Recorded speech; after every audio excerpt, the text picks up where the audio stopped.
Hello everyone, and welcome to the Deeply Renegade podcast. My name is Molly, also known as the Deeply Renegade, and I'd like to welcome you guys to episode 407. Today is Saturday, April 9th, 2022, and I'm glad you could join me today. It is a beautiful, sunny day, and as we can hear, what would it be? Our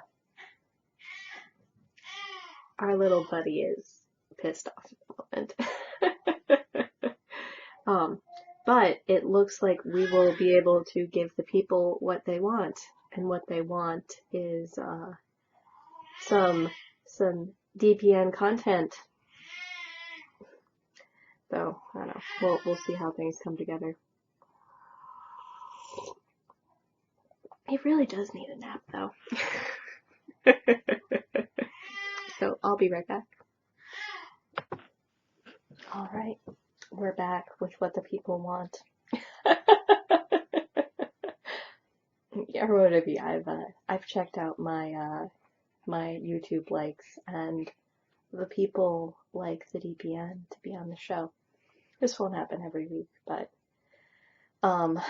this is my last day of solo parenting, so there is no one to run interference for me, and my little buddy needs to take a nap and doesn't want to.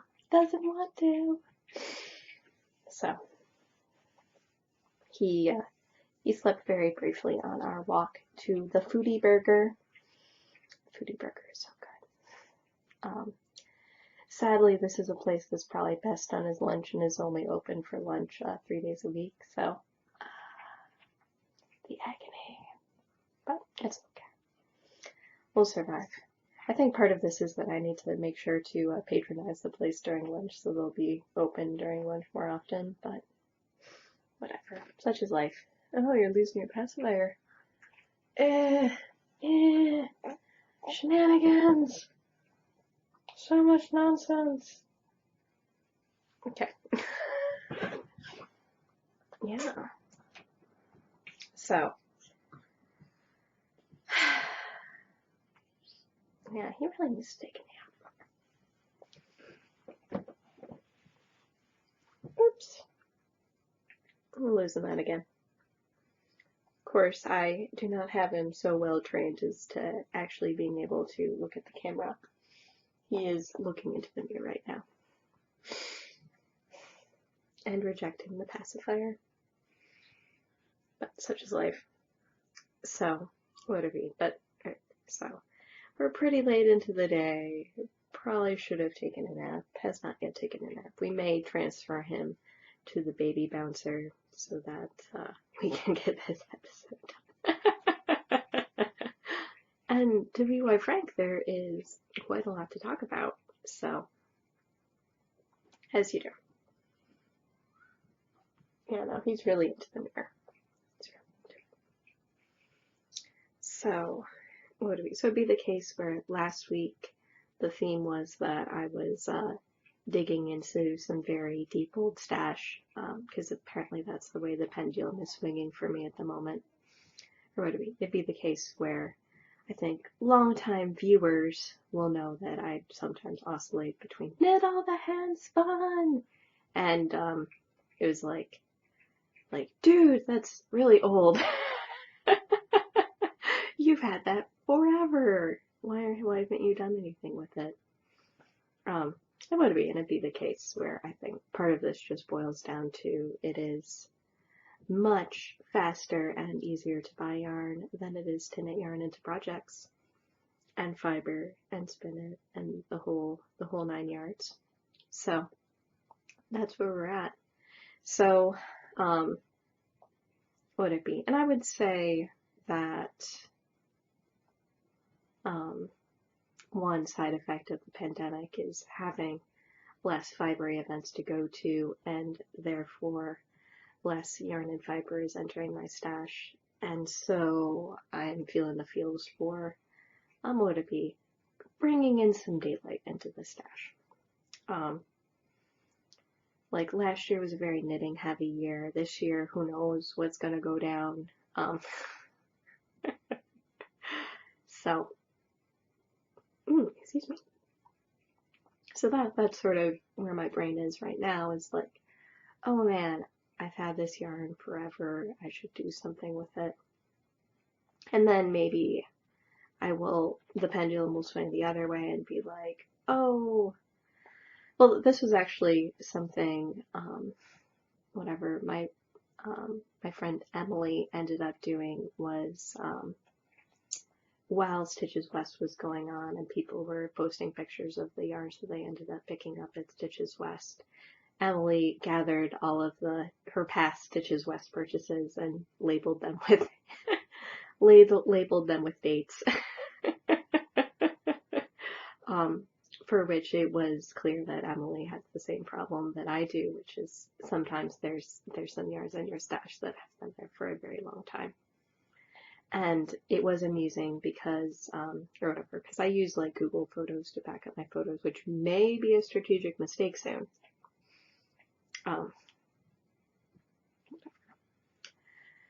It may be becoming a strategic mistake, because I will not be able to receive emails because I have too many photos. But the dealio there is that I was reminded about, like, this weekend in the past had been DFW Fiber Fest.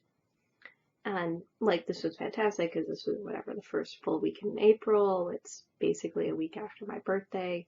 I generally treated it as a very lovely party for myself.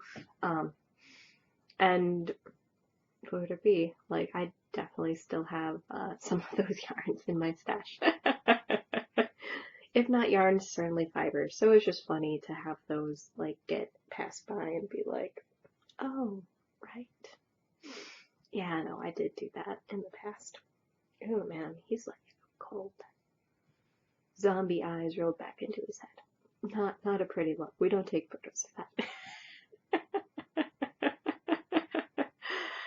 I have to laugh at myself because I normally have to pick the 10 best photos of the week to post on Instagram. And for those who are here for the Daniel Patrick Nugget content, that is my hashtag on Instagram, Daniel Patrick Nugget. Follow it if you don't want to miss the latest drop of photos. Photos, videos. I'm probably gonna have to delete the videos. I'll have to be more discerning, I think, because I'm gonna run out of Google Drive space. And I want to keep getting emails. Shenanigans. So that is the story there.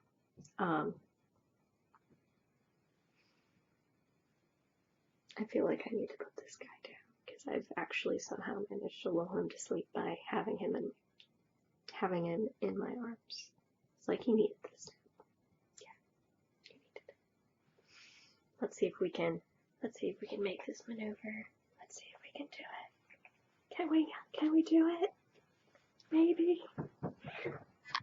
We'll see. Victory.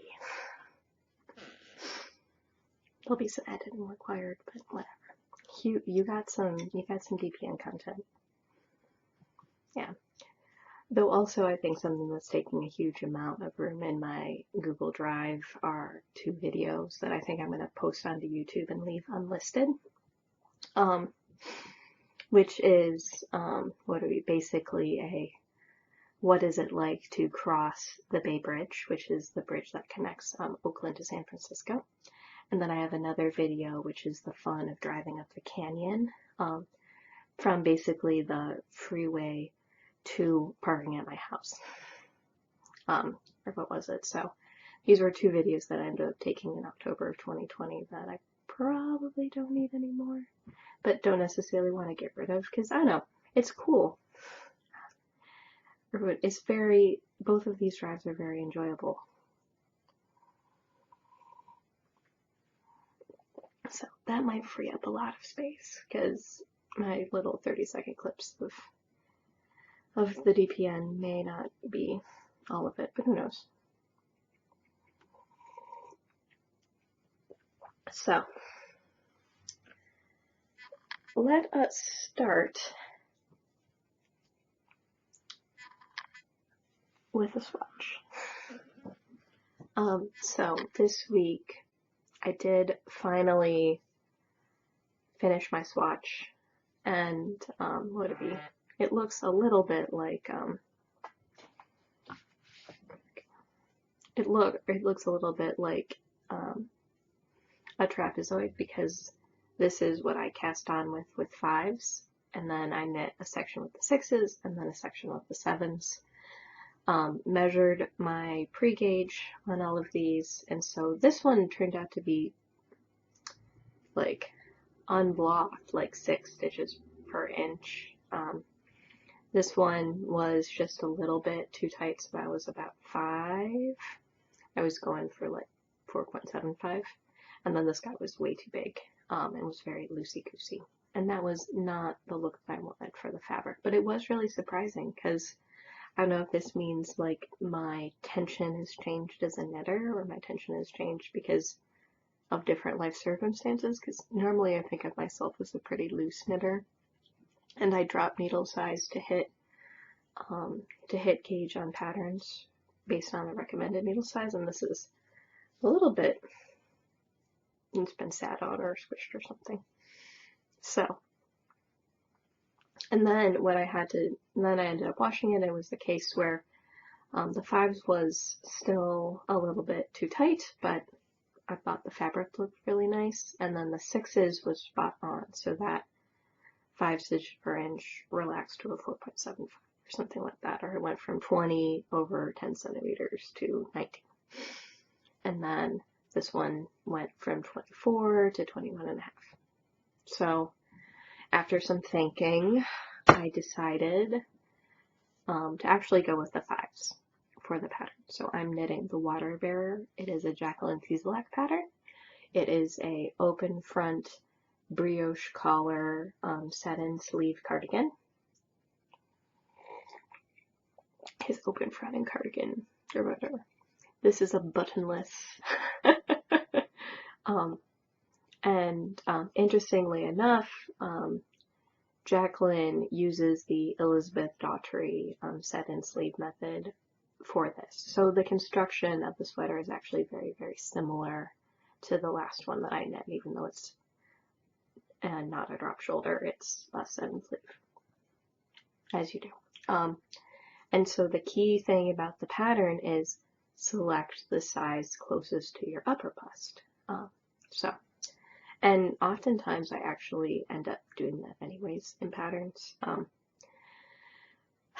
So there's that. And then as I was sort of looking at like the yarn usage and that sort of thing, it was the case where I'm like, okay, like this is a top-down sweater.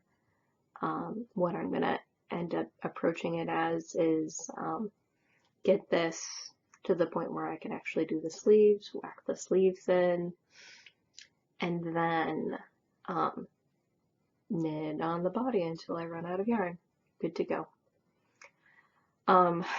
What it be? So, opted for knitting the 40-inch size to hit a 36-inch upper bust because of the gauge differential, or I think it's like the 40.25-inch size, instead of knitting the 36.75 size, because I think that was going to work a little bit better than like the 35.2 or whatever. So that is what I decided to do. So I'm knitting the 5s instead of the 6s, but for some reason I am now an on-gauge knitter for this pattern. As you do, whatever. And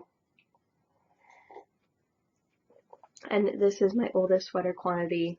It was Madeline Tosh DK Twist in the deep colorway that I picked up at the Madeline Tosh brick and mortar store when it still existed in Fort Worth.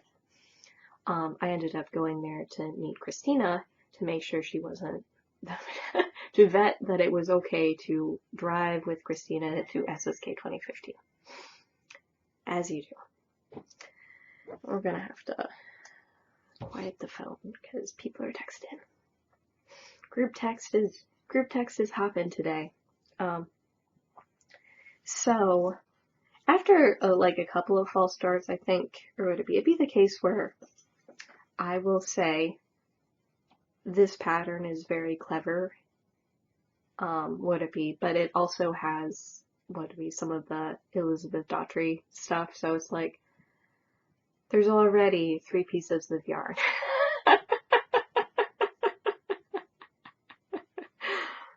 This will be fun. But yeah, so I'm working on the butterfly right now, so you can see I've finished one part of the butterfly, and I am working on the other part of the butterfly. And then there's this big chunky I-cord bind off in here. And it's looking like a little warbly, but I'm sure it'll be fine. I don't think I did anything weird. It's a nice stretchy I-cord cast off here, so it should have full stretch. And what it be? So it'd be the case where gorgeous yarn, but yeah, probably not going to do too much promoting of Mattosh at this stage in the game. It's more like using the stuff I've already got, and it is very much so Molly Blue. It was like we're holding it behind the couch, you cannot, or behind the chair, you can't even really see. But so it has like a nice depth of color to it, and I would say that it is a like teal leaning navy. So there's definitely some teal vibes going on here. And then with the ends that I have so far, I think I can probably tuck them into the I-cord and call it a day and not worry too much about it. That's what I-cord's good for, right? Hiding all of the ends. So, or would it be? So I am doing my zigs and zags. After I finish this section, I'll break the yarn again, and then I will start working on the back. And then once I think I get the back down to the armholes, then I start doing like the front part, and then eventually I'll be able to work back and forth as intended. So far so good. This has been my carry around project. And I was a little bit on the struggle bus with the pattern at first. I don't know if this was just, it was like I am an experienced brioche knitter and the pattern is not super duper hard, but understanding the chart, at least at first, was a little bit mind-bending for me. But we're better now. And actually the chart is pretty clever because it makes it so that it scales nicely between all the sizes. Honestly, the pattern is simple enough, it might actually be easier to run in directions than the chart, but I was impressed with the chart formatting and how Jacqueline scales the pattern for the various sizes and encompasses that in the chart in a beautiful way, so it's fine. But it was, remember, there was some frustration with getting it rolling. Let's see.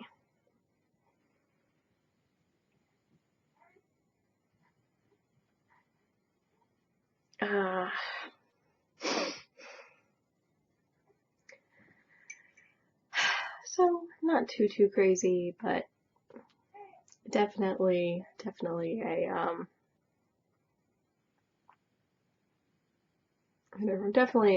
more of a challenge than other knitting has been, if that makes any sense. It'd be the case where I'm at that point in my leave where I would like to have challenging things, and the primary way that I can do that is through the choices that I make with my knitting. So that is where I'm at right now. And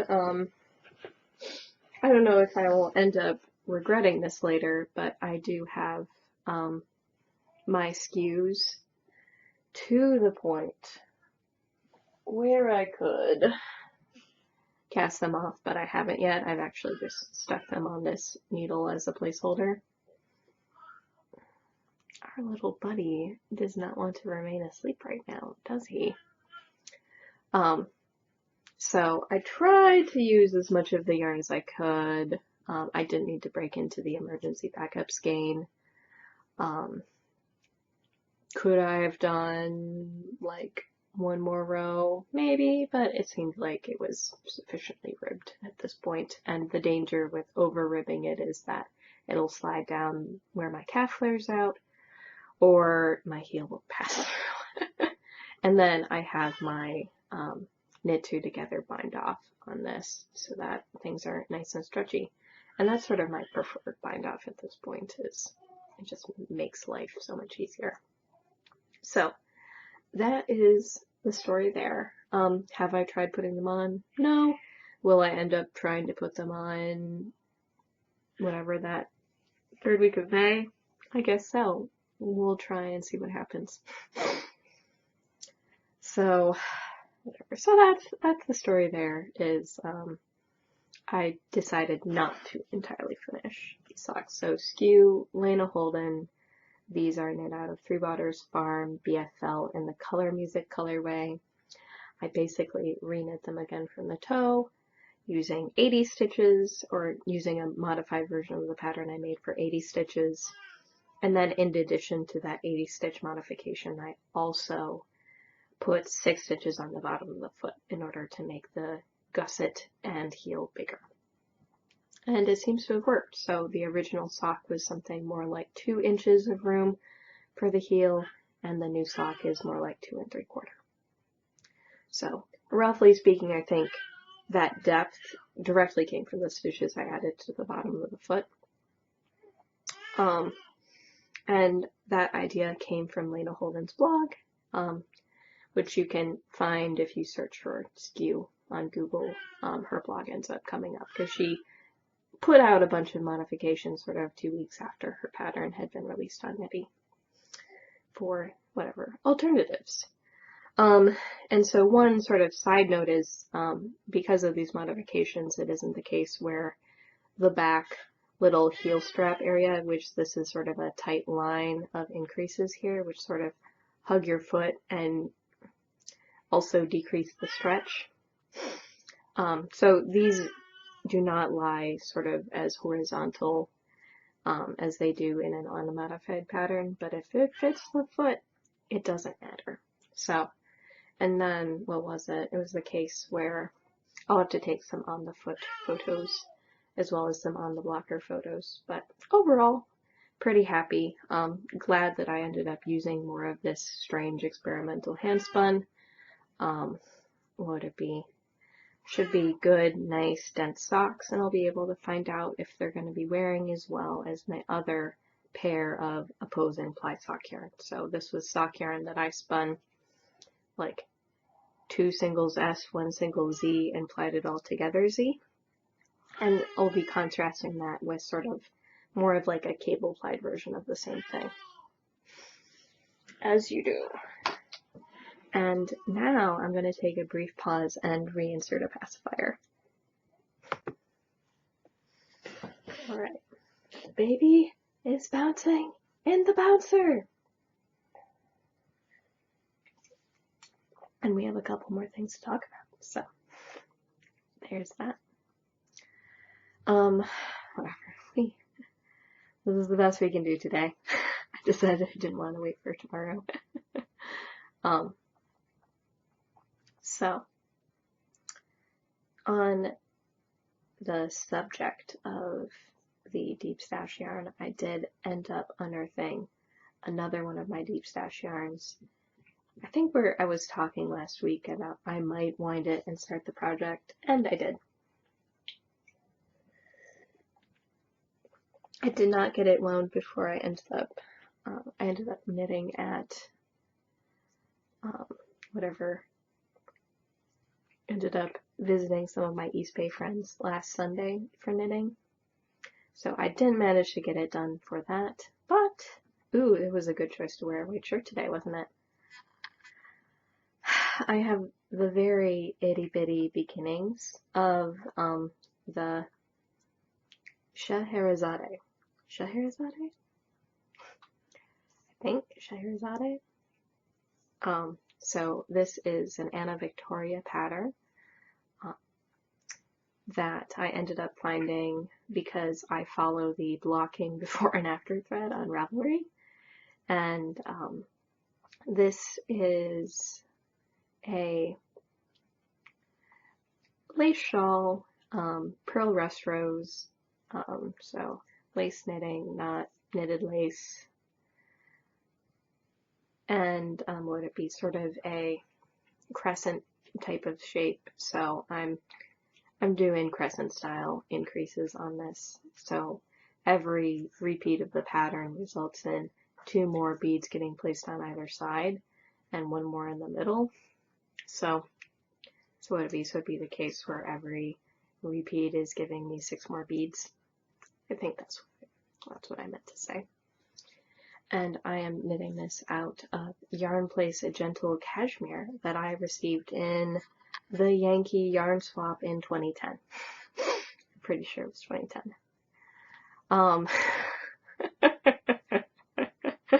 Way back when.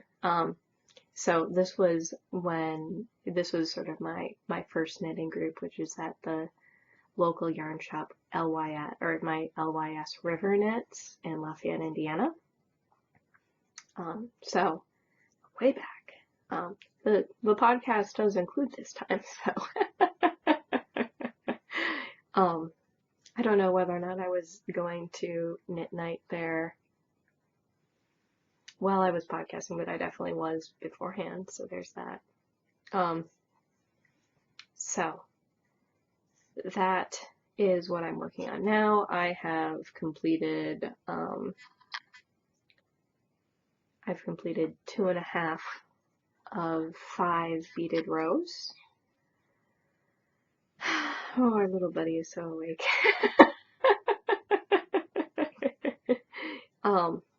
But obviously this is going to end up growing quite a bit. I started off with 3mm needles and then decided that that was too lacy, ripped it out, restarted with the 2.25mm needles. Is that true? I think that's true.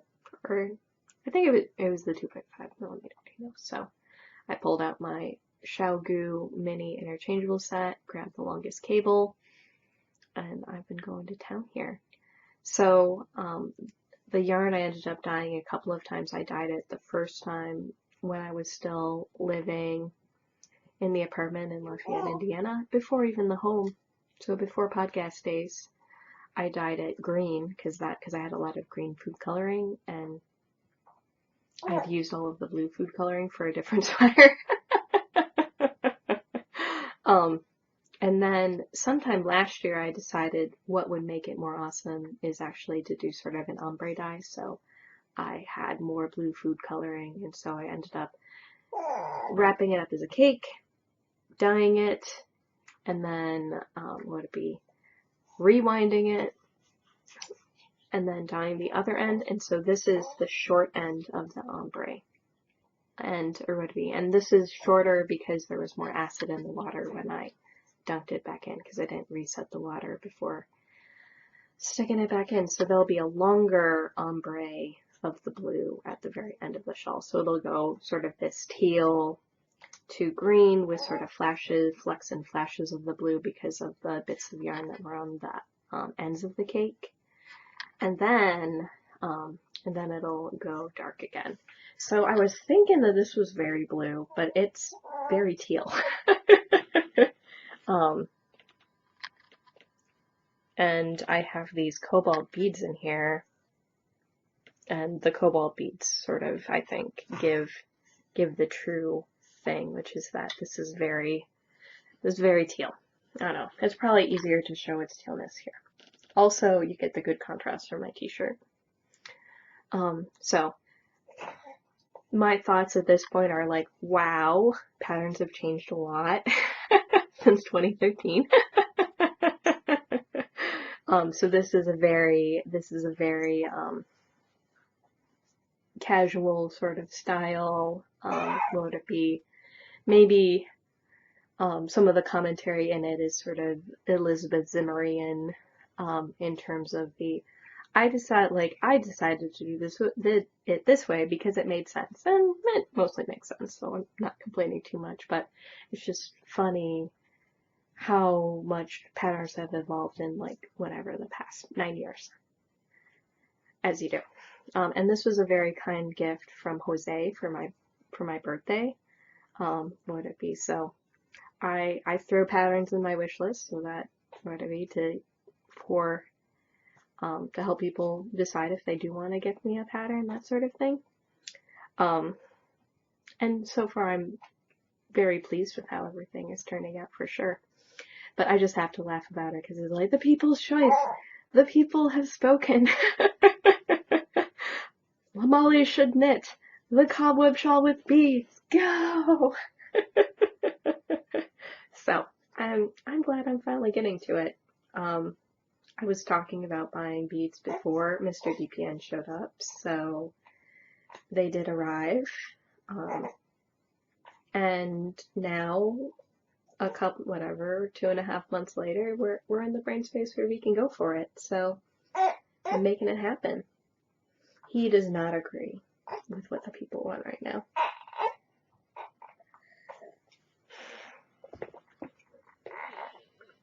Yeah. He needs a nap.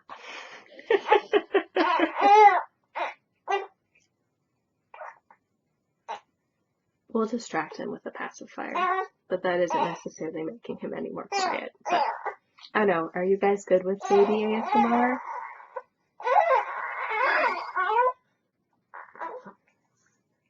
Maybe. We just have to wait for the bounces to take effect. That seems to be the right amount of bouncing. See, this is like one of those life skill things that, like, I didn't realize spinning would be so useful, but spinning is very useful when it comes to operating the bouncer with your foot. So, let's see. Let's finish going through what I'm working on, and then we'll circle back around to some DPN content.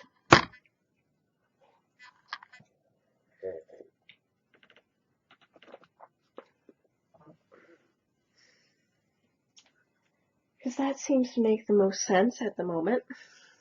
So, that's the knitting. I have a project I didn't finish in preparation for Stash Dash. I have a sweater with my oldest sweater quantity of yarn, and I now have a shawl with one of my oldest skeins. Nearly. That's been hand-dyed by me a couple of times. All of that fun. And now that I've started 2 brand new projects, it will be quite some time before we see different content. So, as you do. So another long-standing project, but that is making some forward progress, is my Hobbledehoy and Bungalow Farms Angora combo spin. So this one that I'm doing on my Jenkins Lark is Lark, right? Yeah, this one says L. What's on my Jenkins Lark is the Gandalf colorway, which is silver, and so ends up making sort of a very pretty marled when you go from fiber, basically this blurbly fiber with this silvery one, ends up making a pretty good contrast.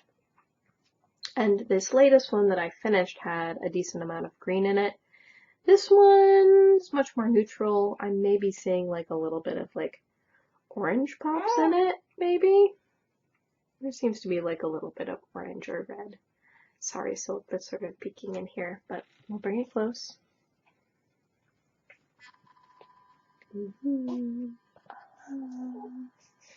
So, not my neatest cop winding job, but whatever.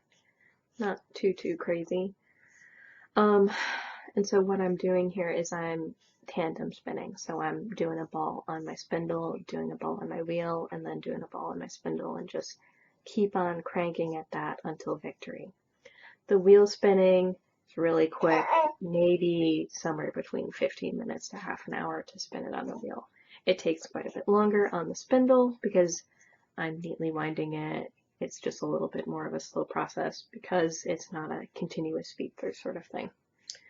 The yarn is turning out lovely. No complaints there.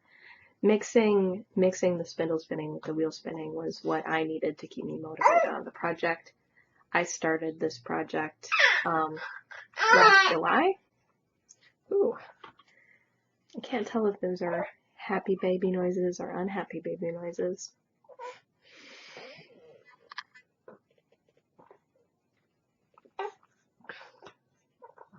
We'll see.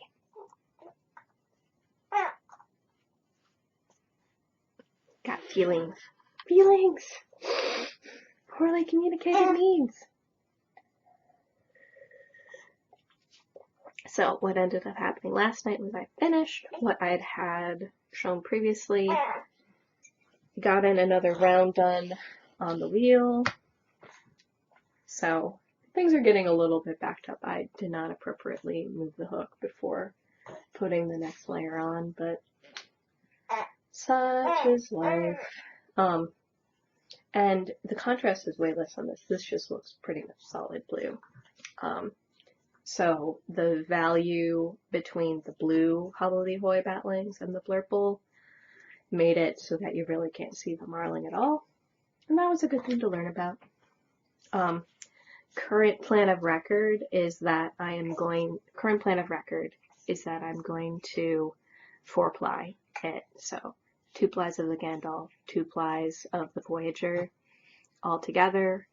And that I think will give me something close to like a fingering weight yarn. And fingering weight yarn in 8 ounces is a pretty usable amount. So I think it'll be fine, and there might end up being a little mini of extras. But doing 4-ply sort of is like 2 center pole balls or is 2 bobbins and several cops. No big deal. You lost it!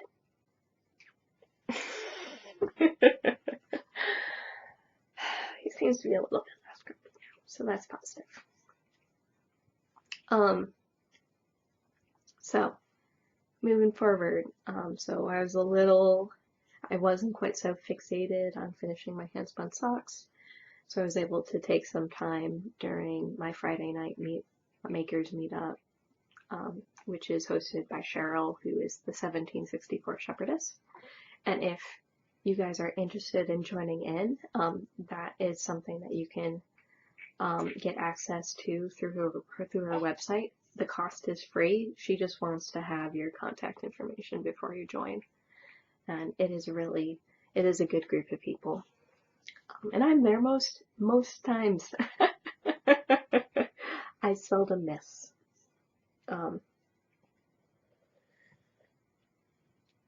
So we had a good time last night. What would it be? The only problem is we inevitably start talking about food, and then we'll make someone hungry and they have to leave.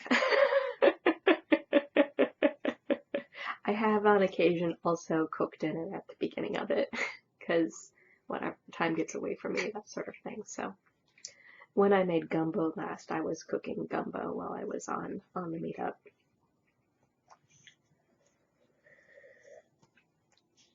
And it turned out pretty darn good. So it'd be the case where on Monday I had some very exciting mail, which then reminded me that I probably have been remiss in showing off some things on the podcast. So I have had, or would it be like shortly after I announced that DPN was coming into the world, I showed all of the gifts that I had gotten so far or had made myself for him. But we have not necessarily had an update on things that have come in the mail since then. So let's do like a quick rundown of some of the lovely baby knits that have come. So the first one that I would like to show off here is a hand-spun hat. So this is solidly a toddler size. It is slightly hilarious on its head, but I did take a quick snap. So this is a hand-spun hand knit hat by Jyoti.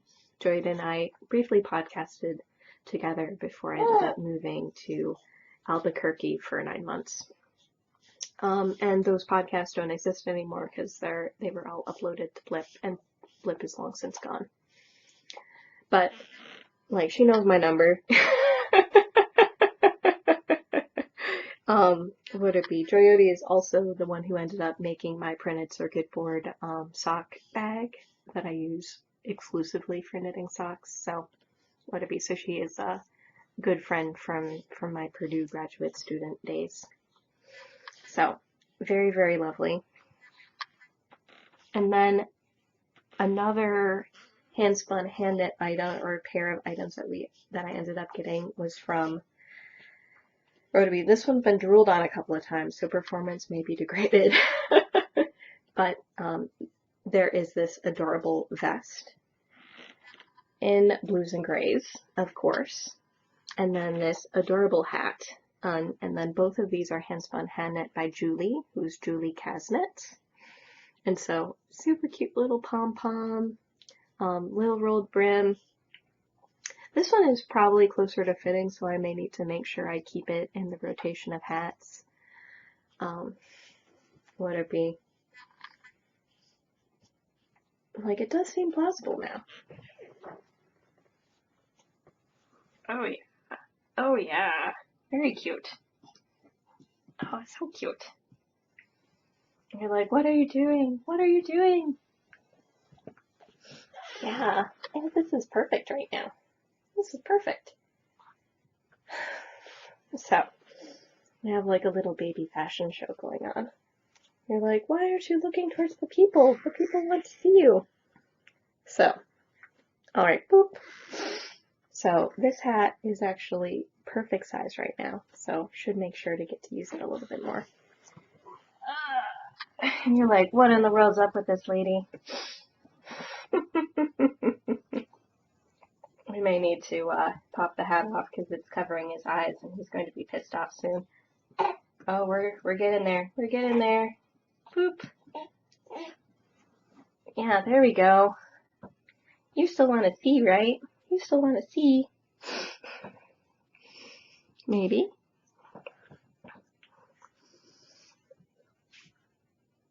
Come on. There we go. He denies it. He denies the pacifier.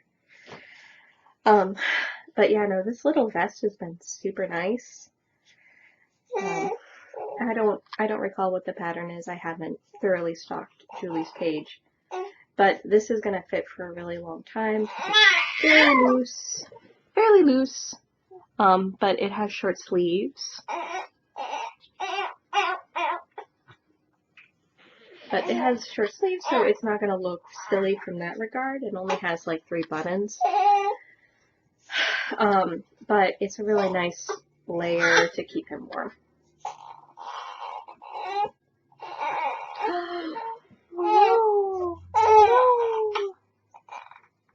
Okay. So,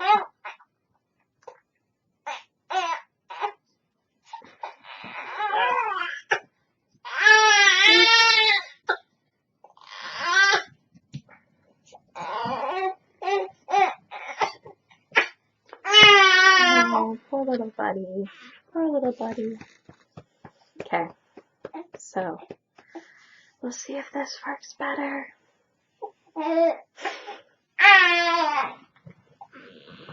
Doesn't seem like it's working much better, is it? So, how useful that vest has been has definitely made me think about, should I knit more vests? Because they've worked out really nice. So we have like 2 commercial vests that, whatever, like my aunts between my aunts and my mom ended up sending. And they've just been really helpful for, oh, it looks like he's a little cold. Let's make him a little cozier. We don't need to make him cozier today. It's pretty toasty back here. But the big thing ended up coming on Monday. So it was the case where I was sneaking out of the house to get to knit night, and then I saw that there was a box from Jess at the door, and so I've known that she has been planning to make stuff to send, and I believe, according to her admission, she just kept making more things.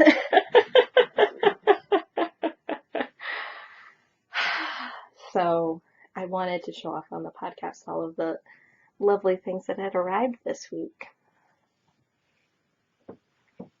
Okay, we shall lay him down. You going to accept this? You going to accept this? We'll see. So all sorts of adorableness ended up arriving. Like everything was lovingly, individually packaged. Like, so cute. So the first thing that I ended up opening was a pair of hats. So we have the traditional pumpkin hat and the traditional apple hat. We've already gotten some use out of the apple one. The pumpkin one, I'm pretty sure, is a bigger size, but maybe they're about the same. Could go either way. So it's just a little bit big right now, not a big deal. Because babies can't complain about if you dress them up in silly clothing.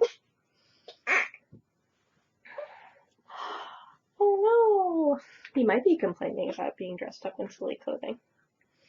And then another thing that ended up coming from Jess was this hand-spun, hand-knit sweater and matching hat. So I managed to pop it on him this week to show her that it had arrived, as well as, what would it be? I'm getting like a little bit, a little thank you right there. Oh no! Oh no! Is this the way you want it to be? Is this the way you want it to be? And so the other thing was everything was super washed. So I'm fairly sure the stuff JD and Julie sent were not super washed, but that's okay because I do a hand wash load fairly regularly. Oh boy. The other thing that ended up coming was another one of these adorable sweaters, and this one is sweater and hat combo, and this one is marled. So sort of in blues and greens. And I believe this one is like in a 6-month size. I think the other one was more like a 1-year size. And then a colorwork sweater in blue. And this one I'm pretty sure is a 1-year size as well. And then a toddler size colorwork sweater. So I can't believe he's going to be this big. He will be one day.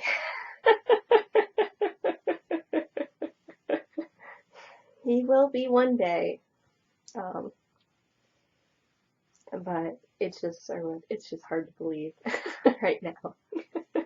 But he has grown quite a bit. So as of this week, he has gained 4 pounds, which means that we're not too far away from, we're like a month away from him being double his weight when he was born.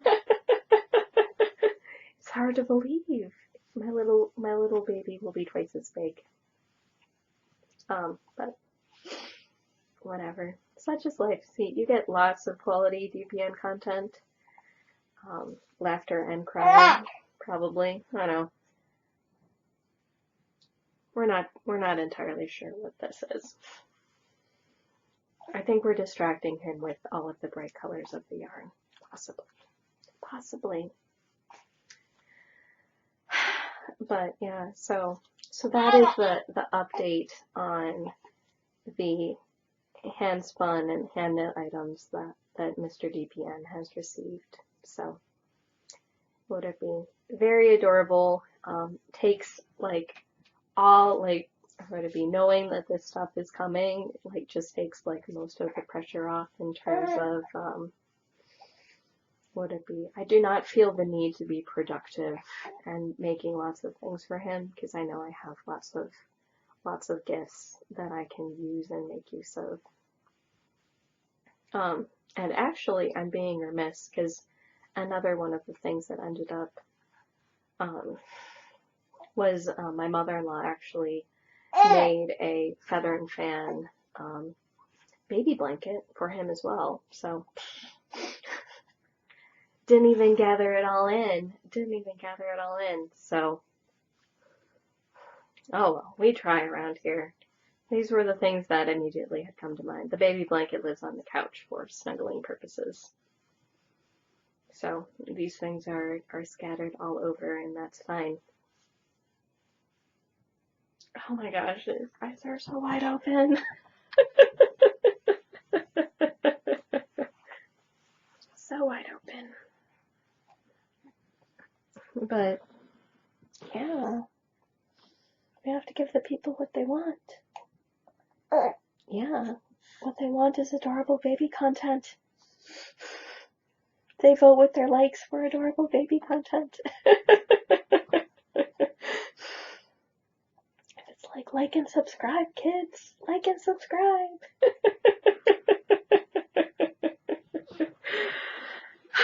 Oh, silliness. Boop. Stick you back in the bouncer.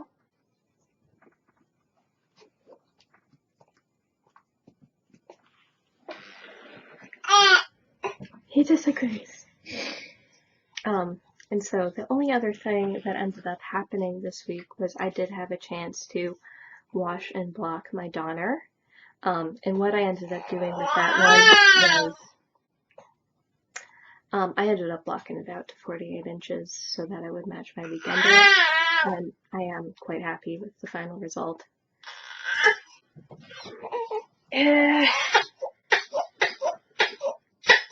It's not going to work.